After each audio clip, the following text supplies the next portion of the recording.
बड़े नाम का चमत्कार। एक समय की बात है, एक वन में हाथियों का एक झुंड रहता था। उस झुंड का सरदार चतुर्दंत नामक एक विशाल, पराक्रमी, गंभीर व समझदार हाथी था। सब उसी की छत्र छाया में सुख से रहते थे।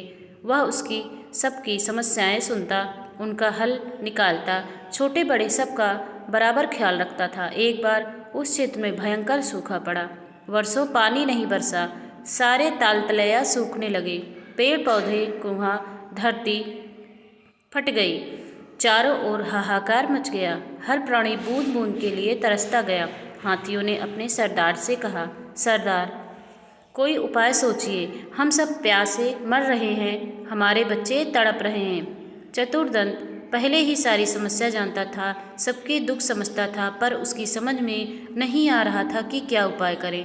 सोचते सोचते उसे बचपन की एक बात याद आई और चतुर्दंत ने कहा, मुझे ऐसा याद आता है कि मेरे दादाजी कहते थे, यहाँ से पूर्व दिशा में एक ताल है जो भूमिगत जल से जुड़े होने के कारण कभी नहीं सूखता। हमें वहाँ चलना चाहिए। सभी को आशा की किरण नजर आई। हाथियों का झुंड चतुर्दंत द्वारा बताई गई दिशा की ओर चल पड़ा। बिना पानी के दिन की गर्मी में सफ़र करना कठिन था, अतः हाथी रात को सफ़र करते 5 रात्र के बाद वे उस अनोखे ताल तक पहुंच गए। सचमुच ताल पानी से भरा था। सारे हाथियों ने खूब पानी पिया, जी भर ताल में नहाए व डुबकियां लगाई। उसी क्षेत्र में खरगोशों की घनी आबादी थी। उनकी सामत आ गई। सैकड़ों खरगोश हाथियों के पैरों तले कुचल गए, उनके बिल रौंद गए, उनमें हाहाकार मच गया। बचे कुचे खरगोशों ने एक आपातकालीन सभा की। एक खरगोश बोला, हमें यहाँ से भागना चाहिए।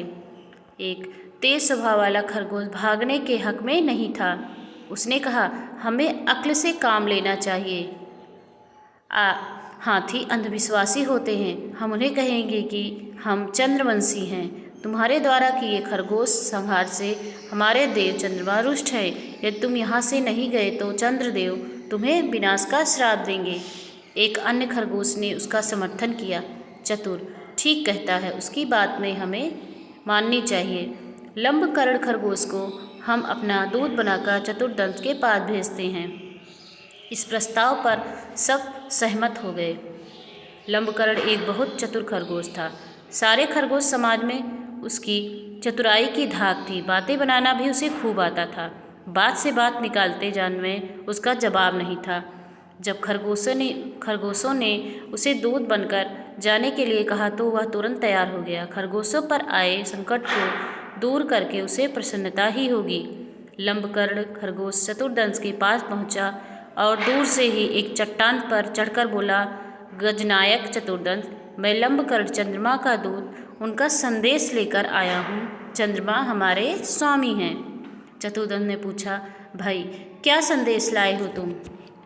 लंबकर्ण बोला, तुमने खरगोश समाज को बहुत हानि पहुँचाई है। चंद्रदेव तुमसे बहुत रुष्ट हैं। इससे पहले कि वह तुम्हें श्राप दे दें, तुम यहाँ से अपना झुंड लेकर चले जाओ। चतुर्दंत को विश्वास न हुआ। उसने कहा, चंद्रदेव कहाँ हैं? मैं खुद उनके दर्शन करना चाहता हूँ। लंबकर्ण बोला, उचित है। चंद्रदेव असंख्य मृत खरगोशों को श्रद्धांजलि देने स्वयं ताल में पधार कर बैठे हैं। आइए उनसे साक्षात्कार कीजिए और स्वयं देख ही लीजिए कि वे कितने रुष्ट हैं। चालाक लंबकर्ण चतुर्दंत को रात में ताल में ले आया। वह रात पूर्णमासी थी। ताल में पूर्ण चंद्रमा का बिंब ऐसे पड़ रहा था जैसे शीशे में प्रतिबिंब दिखाई पड़ता है। चतुर्दंत घबरा गया। चालाक खरगोश हाथी की घबराहट ताड़ गया और विश्वास के साथ बोला, गजनायक, जरा नज़दीक से चंद्रदेव का साक्षात्कार करें तो आपको पता लगेगा कि आपके झुंड के इधर आने से हम खरगोशों पर क्या बीती है। अपने भक्तों का दुख देखकर हमारे चंद्रदेव जी के दिल पर क्या गुजर रही है।